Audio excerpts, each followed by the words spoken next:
ایک طویل فہرست، بلکہ ایک جملہ یاد رکھیے گا، یہ جملہ میں بہت مطالعے کے بعد بڑی ذمہ داری سے کہہ رہا ہوں، اور مجھے یہ اطمینان ہے کہ مجھ سے پہلے کسی نے یہ کہا نہیں ہے۔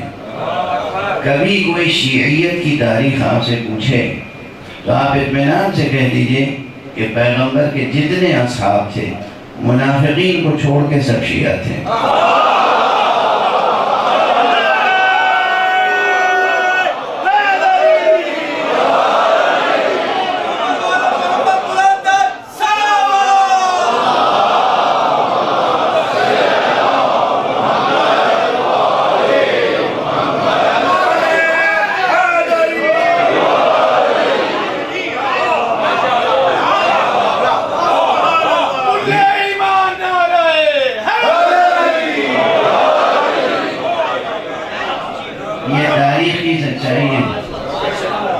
یہ تاریخی سچائی،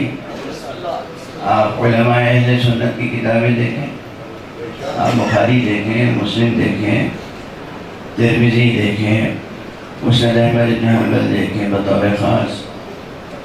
مستدرک حاکم دیکھیں بطور خاص، اس میں آپ کو اس مضمون کی روایتیں بہت سی مل جائیں گی کہ مثلا حذیفہ کہتے ہیں کہ ہم تو پیغمبر کے دور میں مومن اور منافق کا فرق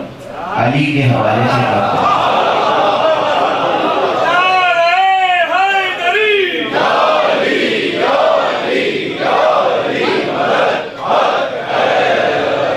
اس کے کیا معنی ہے؟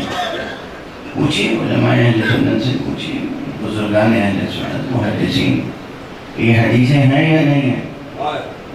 کہ ہم دور پیغمبر میں، بعد کی بات نہیں ہے، دوسری صدی ہجری اور تیسری صدی ہجری اور چوتھی صدی ہجری کی بات نہیں ہے، عہد پیغمبر میں پیغمبر موجود ہیں اور ان کے صحابہ مومن اور منافق میں فرق کرنے کے لیے علی کو استعمال کرتے ہیں، علی کو معیار قرار دیتے ہیں، کہتے ہیں جس کے دل میں حب علی ہو وہ مومن، جس کے دل میں بغض علی ہو وہ منافق۔ یہ معیار صحابہ کا تھا پیغمبر کے ہوتے ہوئے۔ علی کی شہنشاہی ہے، علی کی بادشاہی ہے، علی اس میں الہی ہے، ہر ایک میزان پہ تولا، زبان کے ساتھ دل مولا، علی مولا، علی مولا، علی مولا،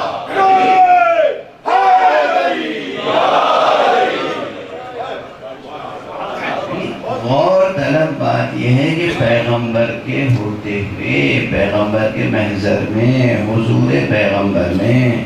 یہ نہیں کہتے ہیں حذیفہ کہ ہم مومن و منافق کی پہچان کرتے تھے پیغمبر کی محبت کے حوالے سے، کہتے ہیں ہم مومن و منافق کی پہچان کرتے تھے علی کی محبت کے حوالے سے۔ علی ولی سے گریزہ نہ ہو خدا کے لیے، علی تو قوت بازو ہے مصطفیٰ کے لیے، نعرہ حیدری۔ پیغمبر کے ہوتے ہوئے یہ نہیں فرما رہے ہیں حذیفہ یا دوسرے صحابہ کہ ہم پیغمبر کی محبت کے حوالے سے مومن و منافق کو پہچانتے تھے، کہہ رہے ہم علی کی محبت کے حوالے سے مومن و منافق کو پہچانتے تھے۔ تو جن جن دلوں میں علی کی محبت تھی انہیں آپ شیعہ نہیں کہیں گے تو کیا کہیں